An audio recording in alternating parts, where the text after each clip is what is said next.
You are a spirit, you are a soul. There is no question of saying I'm not. It's like a meaning to that thing. But somebody will say it, other people will read it, very soon it sounds cool. तो उन्होंने बाहर गलत किया, मन के ऊपर जो घाव बना, मन के ऊपर जो चोट लगी, वो चोट मेरी सोच से बनी थी। उन्होंने बाहर गलत किया, मैंने खुद के साथ गलत किया।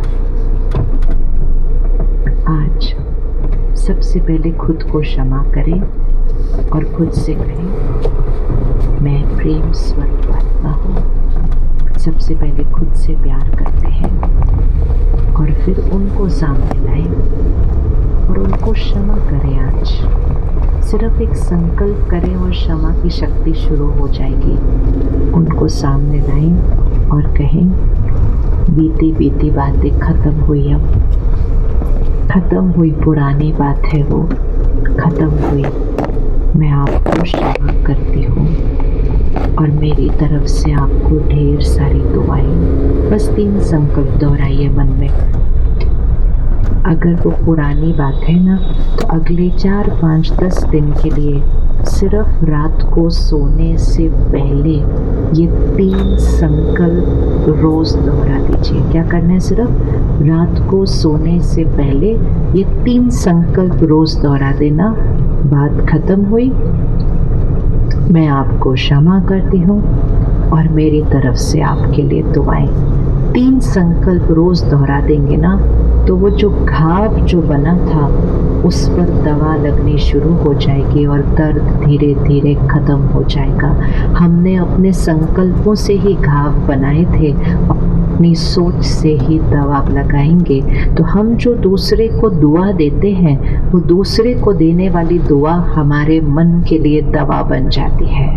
तो दे हम उनको रहे हैं, लेकिन ठीक हम होते जाएंगे। मन का रिमोट कंट्रोल किसके हाथ में आ गया? अपने। कौन कौन इस बात को मानता है कि बहुत सारे लोग हमारे आसपास लेफ्ट हैंड साइड से चल रहे हैं? मतलब वो लंबी लिस्ट, तनाव, गुस्सा, अहंकार, निंदा। हाथ उठाइए किस किस के आसपास ऐसे वाले लोग हैं। स्वीकार करो इस बात को। कलयुग के वायुमंडल में चल रहे हैं, वो वाले संस्कार बहुतों के पास हैं। और थोड़े बहुत जो नहीं भी थे, वो सारा दिन फ़ोन टीवी से देख देख कर सुन कर वो संस्कार हमारे बनने शुरू हो चुके हैं। तो जब हमें ये पता है कि मेरे आसपास के लोगों के पास वो लेफ्ट हैंड वाले संस्कार हैं, तो वो उसी के थ्रू व्यवहार करेंगे। अब इसको पक्का करें, वो लेफ्ट हैंड से करेंगे व्यवहार और हम करोगे तो फिर यहाँ पक्का हो जाएगा। वो लेफ्ट हैंड से करेंगे और हम कौन सी साइड से करेंगे? राइट हैंड से करेंगे। वो फिर लेफ्ट हैंड से करेंगे, हम फिर कहाँ से करेंगे? राइट हैंड से करेंगे। वो हर बार लेफ्ट हैंड से करेंगे, हम हर बार कहाँ से करेंगे? Right hand. हम कब तक राइट हैंड से करते रहेंगे? हम ही राइट हैंड से करते रहेंगे, हाँ या ना? हम ही राइट हैंड से करते रहेंगे, हाँ या ना? हम क्यों राइट हैंड से करते रहेंगे? क्योंकि वो मेरे संस्कार हैं। उसको बार बार रिपीट करना। सिर्फ छोटा सा ध्यान रखना कि दूसरा जब लेफ्ट हैंड से करेगा, हमें लेफ्ट हैंड वाले साइड पर जाना नहीं। पक्का? पक्का। और अगर गलती से लेफ्ट हैंड पे, फटाफट से स्विच करके फटाफट से राइट हैंड पर आ जाना। ग्राफ को ऐसे लेकर जाना बहुत आसान है। सिर्फ थोड़ा सा क्या चाहिए? ध्यान रखना है, अटेंशन रखना है। और हम क्यों अटेंशन रखें कि हम राइट हैंड से चलें? क्योंकि हमारी हर संकल्प, हर बोल, हर व्यवहार यहाँ रिकॉर्ड हो रहा है। उंगली रखें एक बार इधर, ये यहाँ है ना, जैसे ये सामने कैमरा खड़ा है ना, ये रिकॉर्ड कर रहा है। मेरा हर जेस्चर, मेरा हर मूवमेंट, मेरा हर शब्द इस पे रिकॉर्ड होता जा रहा है। अगर मैं बाद में चाहूँ भी तो मैं उसको चेंज नहीं कर सकती। वो रिकॉर्ड हो गया हमेशा के लिए। जब कोई हमारी फ़ोटो खींचता है तो हम कितने ध्यान से फ़ोटो खिंचवाते हैं। कैसे कर देते हैं? जब कोई फ़ोटो खींचने वाला होता है हम क्या करते हैं? ऐसे ऐसे बैठे होते हैं ना, तो ऐसे ऐसे हो जाता है हमारी फ़ोटो खींचने वाली है। फिर हम कपड़े ठीक कर लेते हैं, फिर हम बाल ठीक कर लेते हैं, मेरी फ़ोटो खींचने वाली है।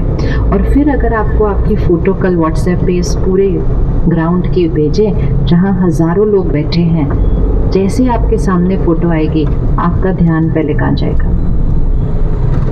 बताओ बताओ, पहले किस पर जाएगा? हाँ, तो फोटो खिंचवाने के टाइम भी ध्यान रखते हैं, और जब फोटो सामने आती है तो भी सबसे पहले अपने ऊपर ही ध्यान आता है कि मेरी फोटो ठीक होनी चाहिए। बाकी सबकी कुछ भी हो वो उनकी प्रॉब्लम, किसकी फोटो ठीक होनी चाहिए? मेरी फोटो। बस इसी को पक्का कर लें जीवन में कल सारा दिन के लिए। एक, मेरी हर सोच, मेरा हर बोल, मेरा हर व्यवहार रिकॉर्ड हो रहा है। कहाँ रिकॉर्ड हो रहा है? कहाँ रिकॉर्ड हो रहा है? यहाँ रिकॉर्ड हो रहा है। और मेरा लक्ष्य क्या है? मेरी फोटो सही आनी चाहिए, मतलब मेरी रिकॉर्डिंग सही आनी चाहिए। अब सामने वाला अगर लेफ्ट हैंड से अपनी रिकॉर्डिंग कर रहा है तो मुझे अपनी रिकॉर्डिंग कहाँ से करनी है? राइट हैंड से करनी है। क्यों ये रिकॉर्डिंग सही होनी चाहिए? क्यों इस पे कोई भी गलती नहीं होनी चाहिए? क्योंकि ये जो यहाँ रिकॉर्ड होता जा रहा है ये मेरा कर्म है। और मेरा कर्म क्या बनाता है? मेरा हर कर्म मेरा भाग्य बन। 1 मिनट, एक बॉल को पकड़े अपने हाथ में। अभी देखना है हमारा भविष्य कैसे बनता है, हमारा भाग्य कैसे। पकड़े, अभी सभी पकड़ेंगे ऐसे। ये वो ऊर्जा है जो हमसे निकलकर बाहर जाती है, हर क्षण जा रही है। ये कर्म है हमारा। क्या कर्म है? सभी रिपीट करेंगे। मेरी हर सोच, बोल, व्यवहार, ये कर्म है। सिद्धांत क्या है? लॉ क्या है? बॉल जैसे जाएगी वैसे ही वापस आएगी। कर्म जैसा जाएगा वैसे ही भाग्य आएगा। तो जब मैं बॉल फेंक रही हूँ तो थोड़ा ध्यान से फेंकना है। ऐसे ही उठा के नहीं फेंक देना है, ऐसे ही कुछ भी नहीं सोच लेना, ऐसे ही कुछ भी नहीं बोल देना, ऐसे ही कुछ भी नहीं कर देना। याद रखना, बॉल ऐसे जाएगी तो बॉल ऐसे वापस आएगी। ठीक है? तो 2 चीज़ें ध्यान रखनी है जब हम कर्म कर रहे हैं। एक, याद रखेंगे इस कर्म का परिणाम आएगा, और दूसरा ध्यान रखेंगे दूसरे क्या कर्म कर रहे हैं उस अनुसार अपना कर्म नहीं करना है। सिर्फ और सिर्फ वही कर्म करना है जिसका परिणाम मुझे और मेरे घर को सुख देगा। ठीक है? अब पकड़े ध्यान से। आप किस गति पे चाहते हैं कि बॉल आपके पास वापस आए? आप कौन सी दिशा से चाहते हैं कि बॉल आपके पास वापस आए? ज़रूरी नहीं आपको बॉल ऐसे सीधी फेंकनी है। आप इधर फेंक सकते हैं, आप इधर फेंक सकते हैं, आप कहीं भी फेंक सकते हैं, आप सामने फेंक सकते हैं। जहाँ से वो आपको वापस चाहिए और जिस गति से वापस चाहिए, सोच समझ के कर्म करना है, ऐसे ही नहीं कर देना है। अब चले, फेंके बॉल, जहाँ जिसको ठीक लगे वहाँ फेंको।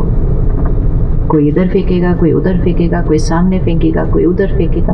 अब ये ध्यान रखना है, ईर्ष्या कैसे खत्म हो सकती है? कंपटीशन, कंपैरिजन कैसे खत्म हो सकता है?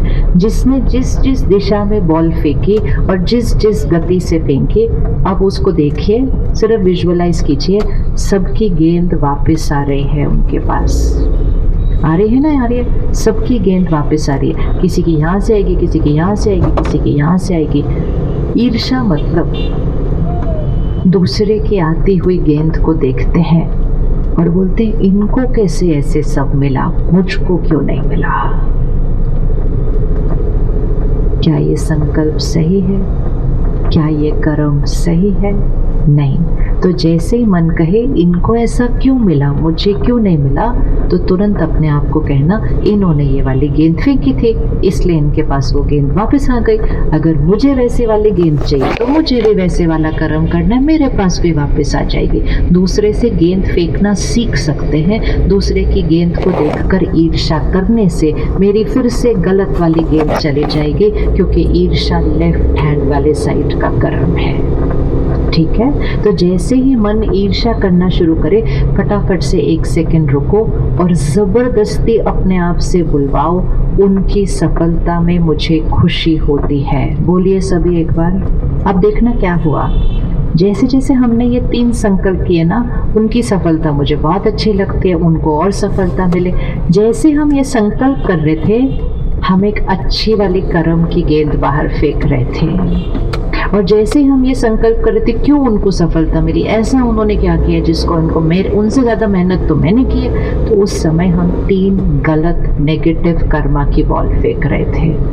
हमें लगा वो सिर्फ एक सोच है, लेकिन वो एक कर्म की गेंद बाहर जा रही थी। किसी की सफलता से अगर प्रॉब्लम होगी तो फिर सफलता को हमसे प्रॉब्लम होने लग जाएगी। इसलिए ज़बरदस्ती सही, क्योंकि ज़बरदस्ती करते करते भी ये मन सही सोचना शुरू कर देगा। ज़बरदस्ती सही, रुक कर इसको सही सोचना सिखा दे। अब पकड़े फिर से बॉल को। मेरी हर सोच, मेरा हर बोल, मेरा हर व्यवहार, फेंके अब, वो मेरा कर्म है। अब जब ये गेंद वापस आती है, अब हाथ इस तरफ रखें। जब ये गेंद वापस आती है, वो कैसे आती है? परिस्थिति के रूप में आती है, शरीर के स्वास्थ्य के रूप में आती है, लोगों के व्यवहार के रूप में आती है, काम कारोबार में उतार चढ़ाव के रूप में आती है, प्रकृति के उतार चढ़ाव के रूप में आती है। जब भी कुछ मेरे साथ होता है वो गेंद वापस आती है। पकड़े ऐसे फिर से, ऐसे। अब दो हाथ रखें, एक ऐसे, एक ऐसे। ये वाला हाथ क्या है? गेंद जाती है। और ये वाला हाथ क्या है? गेंद आती है। इसका मतलब मेरे साथ जो हो रहा है वो किसकी वजह से हो रहा है? मेरे साथ जो हो रहा है वो किसकी वजह से हो रहा है? वो मेरे ही कर्मों का परिणाम है। अब सबसे इम्पोर्टेंट लास्ट चीज़ देखनी है। जब मेरे पास गेंद ऐसे आती है, मेरे कंट्रोल में क्या है? मेरी पावर किस चीज़ पे है? क्या हम आती हुई वाली गेंद को रोक सकते हैं? नहीं। उस गेंद पर आपका कंट्रोल कब तक था? जब तक आपने वो गेंद फेंकी थी। एक बार वो गेंद निकल गई, इसीलिए कहते एक बार तीर निकल गया तो निकल गया, एक बार मुख से शब्द निकल गया तो निकल गया। अब वो वापस आती हुई गेंद को हम नहीं रोक सकते, लेकिन जैसे ही परिस्थिति आती है, इसको ध्यान से देखना, जैसे ही परिस्थिति ऐसे आती है, अब हम कैसा सोचेंगे, बोलेंगे, करेंगे, वो हमारी नई गेंद है। लेकर आए परिस्थिति को सामने। जैसे ही परिस्थिति आती है, अब हम कैसा सोचेंगे, बोलेंगे, करेंगे, वो हमारी नई गेंद है। और नई गेंद किसके कंट्रोल में है? नई गेंद किसके कंट्रोल में है? वो पूरी तरह मेरे कंट्रोल में है। तो अब हम दो कलर देते हैं। अगर हम नेगेटिव कर्म करते हैं हम उसको काले रंग की गेंद कहते हैं, अगर हम अच्छा वाला कर्म करते हैं तो हम उसको सफ़ेद रंग की गेंद कहते हैं। तो अब हमें सारा दिन कौन से रंग की गेंद फेंकनी है? वाइट, वाइट, वाइट, मतलब राइट हैंड। राइट हैंड मतलब वाइट बॉल, वाइट। और अगर सामने से किसी ने ब्लैक वाली भेजी तो हमें वापस रिटर्न में क्या भेजना है? और अगर सामने वाले ने बार बार ब्लैक भेजी तो हमें वापस रिटर्न में क्या भेजना है? पक्का? कौन कौन अभी ये पक्का कर दिया कि हम वाइट वाली भेजेंगे? और जैसे ही आप वाइट वाली भेजते रहेंगे, आपका ग्राफ किधर होता जाएगा? ऐसे ऐसे ऐसे। आपके शरीर का स्वास्थ्य कैसा होता जाएगा? ऐसे ऐसे। रिश्ते कैसे होते जाएंगे? और अच्छा।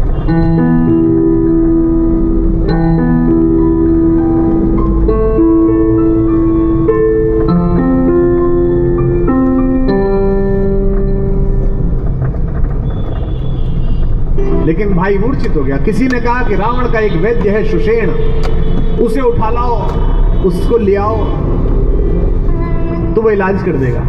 जब उठा लाओ कहा जाए तो कौन जाए? अब राम को फंसाने की कोशिश कर रहा है डॉक्टर, जिसमें प्रत्यक्ष बुराई है, कैसे वे कर्म किया जाए। हे राम, आज्ञा देते हो इस समय अधर्म किया जाए। मनोज वाजपेयी जी फैमिली मैन, उनके घर में कोई पूजा चल रही है, वो श्लोक ठीक नहीं बोल पा रहे। पंडित जी से कह रहे हैं कि मैं मम बोल दूंगा बाकी तुम। इसलिए ये कहानी महत्वपूर्ण है, जो कि राम धर्म के विग्रह हैं। वे संवेदनाओं को अच्छी तरह समझते हैं, समाज के किस काम को प्राथमिकता देनी है वो समझते हैं, और मनुष्य होकर समझते हैं। देवत्व है लेकिन मनुष्यता है। पत्नी के बिछड़ जाने पर भी मनुष्यों की तरह खग मृग से संवाद करने वाला व्यक्ति कोई नहीं मिलेगा। आपको मैं किसी के खिलाफ नहीं बोल रहा। देवत्व की एक परिभाषा आपको नहीं मिल सकती जो चमत्कार ना दिखाती हो। अरे देवत्व छोड़िए, सामान्य रूप से जो देवत्व की दुकान लगाए कुछ लोग बैठे हैं, ये चमत्कार दिखा रहे हैं। हमारे गुरु जी का ये चमत्कार हमारे, पर जिसका सबसे बड़ा देवत्व है, जिसकी प्रकाश से आभा से भारत चलता है, विश्व चलता है, राम के जीवन में एक चमत्कार नहीं है, सामान्य चीज है। उसी तरीके से पत्नी का अपहरण है, उसी तरीके से जी में संकट आए हैं, उसी तरीके से बीच में एक दिन पराजय भी देखिए। राम की शक्ति पूजा पढ़िएगा, महाप्राण निराले के लिए कवि लोग बैठे हुए, साहित्यकार लोग बैठे हुए नीचे। भगवान पराजित होकर लौटे और जामवंत से कहते हैं कि मैं कैसे करूं, स्वयं शक्ति रावण को गोदी में लेकर लड़ रही है। मैं रावण को पराजित कर सकता हूं, पर माता को कैसे पराजित करूं। जामवंत कहते हैं आराधन का उत्तर दो, दृढ़ आराधन से आप भी पूजा का उत्तर दो। और फिर 108 नील कमलों से पूजा प्रारंभ होती है, इसमें अंतिम नील कमल माता स्वयं उठाकर ले जाती हैं। राम जी कहते हैं कि अब क्या करूं, दिक जीवन जो सहता ही आया है विरोध, दिक साधन जिसके लिए सदा ही किया शोध, जानकी हाय उद्धार प्रियाता हो न सका, रो पड़ते हैं। लेकिन फिर राम जागता है और कहते हैं पर एक और मन रहा राम का जो न थका, अनथक क्या था। इसके बाद भी मोह, कष्ट, दुख सब उनके जीवन में नहीं है। तो एक चीज, यह मोह कष्ट, यह इच्छा हमारे जीवन में भी है, लेकिन एक चीज और है, लालच नहीं है। दो शब्द हैं ध्यान रखना, एक है ग्रीड, एक है एम्बिशन। जवान बच्चे आए, एक है लालच, एक है महत्वाकांक्षा। पहला बीज मंत्र दे रहा हूं आपको, उसे स्वीकार करिएगा, आगे बात करूंगा। महत्वाकांक्षा अनंत रखो और लालच शून्य रखो। हमने उल्टा कर लिया है, लालच अनंत है और महत्वाकांक्षा शून्य है हर व्यक्ति को, क्योंकि हमको दिखाया क्या गया। सन 60 की फिल्में देखिए, सन 50 की हिंदुस्तान की फिल्में देखिए। एक लड़की है, उसका पिता बहुत बड़ा रईस है, और एक लड़का है जो सामान्य जीवन जीता है अपनी विधवा माँ के साथ। लड़की का पिता चाहता है कि चेक देके लड़के को खरीद ले, लेकिन लड़का झुकता नहीं है, कहता है मेरा प्रेम सच्चा है, मेरी गरीबी सच्ची है। आज की फिल्में देखिए जो पिछले 20 साल से बनी है, लड़की अमीर है, लड़का लंपट है, जुगाड़ में लगा हुआ, बस किस तरीके से यहाँ फंस जाऊं अंदर जाके। इसका बाप बड़े झूठ पर भरोसा कर ले। यह जो शॉर्टकट से सफलता पाने की प्रवृत्ति आपके मन में बोई गई है, इन सारी व्याधियों का इम्यूनिटी बूस्टर है राम कथा, उसके खिलाफ ये काम करें। और अगर यहाँ आए हो हजारों की संख्या में, करोड़ों की संख्या में इसे लाइव देख रहे हो आज तक पर, इसके बाद भी आए कि चलो कुमार विश्वास आएंगे, थोड़ा संगीत होगा, थोड़ी ताली बजा लेंगे, चले गए तो मतलब नहीं। अगर दो भाई हो और दोनों के बीच में फिर भी संघर्ष है, फिर भी लड़ाई है, चाहे बड़े हो चाहे छोटे हो, राम की कहानी सुन रहे हो तो फिर मजा लेने आए हो, आनंद लेने आए हो, फिर यहाँ कम मत आना। और यहाँ गाने वाले काफी आएंगे, उनके यहाँ चले जाना, क्यों समय बिगाड़ते हो अपना भी और हमारा भी। मेरे को गुड़गांव के एक बहुत बड़े बिल्डर ने एक दिन मुझे कहा कि कुमार जी, हम तो यूट्यूब पे सुनते थे, बड़ा मन था अपने अपने राम कराने का, 2-3 साल से सोच रहा था, लेकिन संकट में था, अब ठीक हो गया, अब मेरे फार्म हाउस पर अपने अपने राम करते। तो मैंने पूछा भाई साहब संकट कैसे, मुझे लगा स्वास्थ्य खराब होगा। बोले नहीं, वो मेरे छोटे वाले भाई से सुप्रीम कोर्ट में मुकदमा चल रहा था ना कंपनी का, तो मैं जीत गया, वो हार गया। सगे भाई पर मुकदमा करके राम और लक्ष्मण की कहानी सुनना चाहता है, राम और भरत की कहानी सुनना चाहता है। मां को अंधेरे कमरे में डालकर नवरात्रि के व्रत रखने वाले लोगों, इस हिपोक्रेसी से बचो कि फेसबुक पर 5000 दोस्त हैं और सगे भाई से बोलचाल बंद है। इस हिपोक्रेसी से बचो, यह कहानी यही सिखा रही है। राम ने किसी स्थिति में अपना धर्म नहीं छोड़ा, किसी भी स्थिति में धर्म नहीं छोड़ा। जीवन में बड़े बड़े संकट आए, भाई मूर्छित हो गया, कहा भाई भी कैसा, परछाई जैसा भाई। दुनिया के हर शक्तिशाली आदमी की परछाई जो है वो काली होती है, प्रधानमंत्री हो जाओ चाहे राष्ट्रपति हो जाओ, लेकिन गोरी परछाई है लक्ष्मण जो पीछे पीछे चलते हैं राम के। भाई मूर्छित हो गया और इतने चिंतित हुए, इतने कष्ट में आए। गोस्वामी जी कहते हैं, राम कहते हैं, मेरो सब पुरुषार्थ थाको, मेरा सब पुरुषार्थ थक गया, विपत्ति विदारण बंधु बाहुबिन करत भरोसो काको। जो मेरी विपत्तियों को विदीर्ण कर देता था, चीर देता था, उसके बिना किस पर भरोसा करूं। लेकिन भाई मूर्छित हो गया। किसी ने कहा कि रावण का एक वैद्य है सुषेण, उसे उठा लाओ, उसको ले आओ तो वो इलाज कर देगा। जब उठा लाओ कहा जाए तो कौन जाए? बिटिया बोले हनुमान जी, वही भेजे गए, वही ईडी है।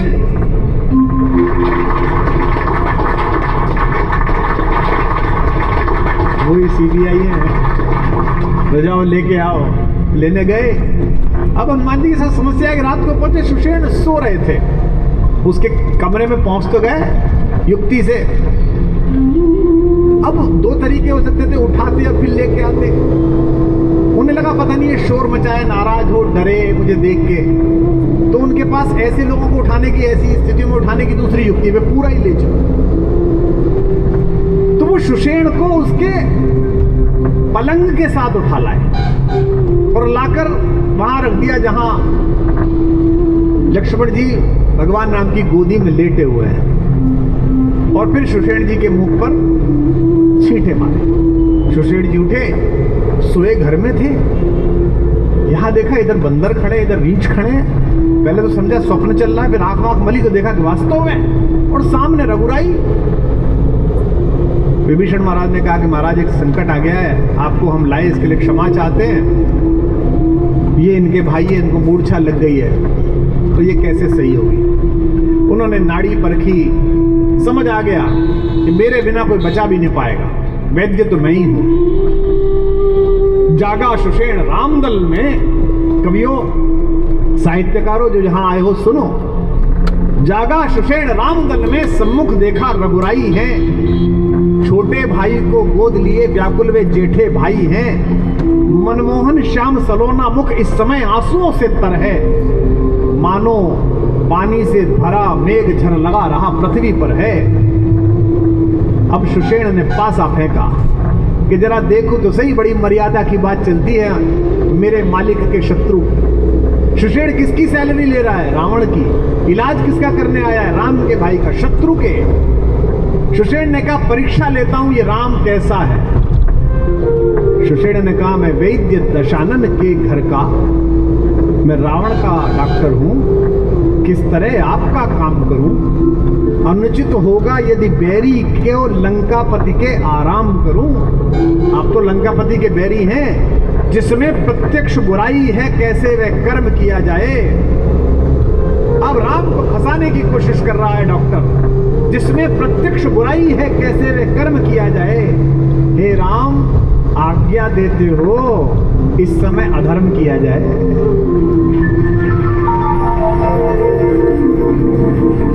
हमारा देवता प्रश्नों से बाहर नहीं है। हम ऐसे संस्कार में पैदा हुए हैं जहां देवता को प्रश्न पर घेरने पर कोई सुषेण से ये नहीं कहता कि तेरी हिम्मत कैसे हुई, तूने राम जी पर सवाल उठाया, मैं तेरा सर तन से जुदा कर दूंगा। ऐसा नहीं बोलता कोई। राम फंसे हैं तो राम निकले, हम बाहर खड़े होकर ताली बजाएंगे। भक्त हैं, यही तक के हैं, प्रभु आप फंसे हो, आप जानो। कृष्ण जी पकड़े गए हैं, माँ ने बांध रही है, यशोदा ने सोटी लेके खड़ी है, तो पिटो। हम बचाने नहीं आएंगे, हम ताली बजाएंगे, बाहर करके मजे लेंगे। क्या धुलाई हो रही है, वाह आनंद आ रहा है। यह जो स्वीकार है, जो लचीलापन है, इस सांस्कृतिक विचार का, इसको बचा कर रखो। इसे कट्टर मत बनाओ, इसे उन जैसा मत बनाओ जो अपनी कट्टरता के कारण पूरे विश्व में परेशान है। इसको बचा कर रखो। इसी के कारण 1000 वर्ष में बचे हो। कितनी भी संस्कृतियां आई उसके बाद इसीलिए बचे हो कि मगरूर आंधी दरख्तों को पटक जाएगी, वही शाख बचेगी जो लचक जाएगी। ये जो लचक है, ये जो फ्लेक्सिबिलिटी है हम में, मुझे बहुत लोग मिलते हैं, अजीब वो ऐसा कर रहे हैं, हम ऐसा क्यों नहीं करें। अरे कोई बात हुई, वो गलत कर रहे हैं तो हम करेंगे। हमारे गांव में एक चौधरी साहब रहते थे, उनके पड़ोस में एक सज्जन रहते थे, वो मांसाहारी थे। उनके घर में बेटी देखने वाले आए तो वो बर्तन ले गए। पहले तो ऐसे ही होता था, बर्तन पड़ोस से ले आए। तो चौधरी साहब के लड़के ने दूसरे दिन कहा कि पापा जी, वो पड़ोस वाले अंकल जी हमारी थाली में गोश्त खा रहे हैं, गोश्त। तो चौधरी साहब नाराज हो गए, बोला तू उसकी थाली मांग, कला हम सारे कि मैं गोबर खाएंगे। अरे भाई, वो गोश्त खा रहा, तुम क्यों गोबर खाओगे? अगर वो ऐसे तो तुम क्यों हो जाओगे? जिसमें प्रत्यक्ष बुराई हो, कैसे वे कर्म किया जाए। हे राम, आज्ञा देते हो। सुषेण ने कैसे कहा होगा, सोच के देखो। और वही मर्यादा पुरुषोत्तम, धर्म रक्षक, धर्म धुरंधर, धर्म विग्रह, धर्मात्मा, महात्मा, जिसमें प्रत्यक्ष बुराई हो। इस समय हे राम, आज्ञा देते हो इस समय अधर्म किया जाए। लेकिन राम जो बोले हैं इसीलिए वो राम है। जिस धर्म हेतु निज राज्य गया, श्री पितृ देव का मरण हुआ। जिस धर्म हेतु प्रिय भरत छुटा, सीता प्यारी का हरण हुआ। उस धर्म सत्य पर लक्ष्मण भी यदि मर जाए तो मर जाए, आवाज यही होगी मेरी, हाँ धर्म नहीं जाने पाए। जाता हो तो जाए। बोल सियावर रामचंद्र भगवान। ये आपने देखा है विश्व में कहीं, आवाज यही होगी मेरी, हाँ धर्म नहीं जाने पाए। इसी क्षण के लिए पिताजी स्वर्ग चले गए, माए विधवा हो गई, श्वेत वस्त्र में आ गई। इसी पल के लिए जन्म जन्मांतर की संगिनी और मेरी प्रेमिका, मेरी पत्नी का हरण हो गया। लेकिन यही धर्म छूटता हो तो ये भी जाएगा, मैं भी जाता हूं, पर धर्म नहीं छूटेगा। और आप जरा से गठबंधन धर्म के कारण उनसे समझौता कर लेते जिन्होंने आपको 50 गालियां बकी, और फिर कहते धर्म चल रहा है। टिप्पणी करता नहीं, लेकिन जब भी मैं ये देखता हूं तो मुझे कवियों के वंश से गए हुए एकमात्र सफल राजनेता की याद आती है, जिनका मुझ पर बड़ा बचपन से स्नेह रहा। पूज्य पंडित अटल बिहारी वाजपेयी जिन्होंने कहा, अगर एक सीट खरीदकर सरकार बचती हो तो ऐसी सरकार को मैं चिमटे से छूने से अस्वीकार करता हूं, चला जाऊंगा बाहर। ऐसा भाई, उसके लिए भी राम कह रहे जाता हो तो जाए, मुझे मतलब नहीं है, धर्म नहीं जाना चाहिए। और भाई कैसा है, 12 से निज हितपति जानी, लक्ष्मण राम चरण रति मानी। बचपन से ही पता चल गया कि इन्हीं के चरणों में गति है। ऐसा भाई, जब चारों बेटे जन्म लिया चारों ने, और षष्ठी हो गई, छठी हो गई। अभी मैंने कल रात्रि को सोने से पहले, मेरे एक बहुत प्यारे दोस्त हैं, हम लोगों ने शो भी किए कई, कपिल वपिल के साथ भी। उनकी मैं एक सीरीज का पहला भाग देख रहा था, थोड़ा सा 15 मिनट देखा, बंद कर दिया। उसमें मनोज वाजपेयी जी, फैमिली मैन, उनके घर में कोई पूजा चल रही है और वो श्लोक ठीक नहीं बोल पा रहे। पंडित जी से कह रहे हैं कि मैं मम बोल दूंगा, बाकी तुम बोलो, ऐसा बोल। तो किसी का फोन आया था, इसने देखा कि साहब आप इसके खिलाफ बोलिए, इसके खिलाफ। गलत बात है, श्लोक का मजाक नहीं उड़ाना चाहिए, धर्म का मजाक नहीं उड़ाना चाहिए। पर क्या ये होता नहीं है? होता है। हम इस पर रिजिड हो जाएं, हम इस पर कुंठित हो जाएं और हम भी फतवे देने लगे तो हम में उनमें क्या फर्क बचा? छोटा बच्चा आप गोदी में लीजिए, आपके गाल पर झापड़ मारता है, आप पलट कर नहीं मारते। जो अभी 1000 2000 साल पहले जिनकी धार्मिक चेतना जागी है, 1400-1500 साल पहले, वो कुछ करें तो करें, लेकिन जो 1-1 लाख साल से मनुष्यता को दर्शन दिखा रहे हैं वो करें तो बुरा लगता है। इसलिए जो युवा बच्चे बैठे हैं, आपसे कहना, बेटा आध्यात्मिक बनो, धर्माभास में मत जाओ। ये सब धर्माभास है, आध्यात्मिक चेतना करो। सर्वे भवन्तु सुखिनः, ये अध्यात्म है, सबका सुख हो। ये नहीं कहा कि यूक्रेन का ना हो, रूस का हो, रूस का ना हो, सबका हो। जो फेंक के मार रहा है इजराइल, उसका भी हो, और जहां पड़ रही है उनका भी हो, दोनों का हो। सर्वे भवन्तु सुखिनः, सर्वे सन्तु निरामया। चारों बच्चे पैदा हुए, छठी हो गई, षष्ठी हो गई, तो गुरु वशिष्ठ के पास अयोध्या के नागरिक गए।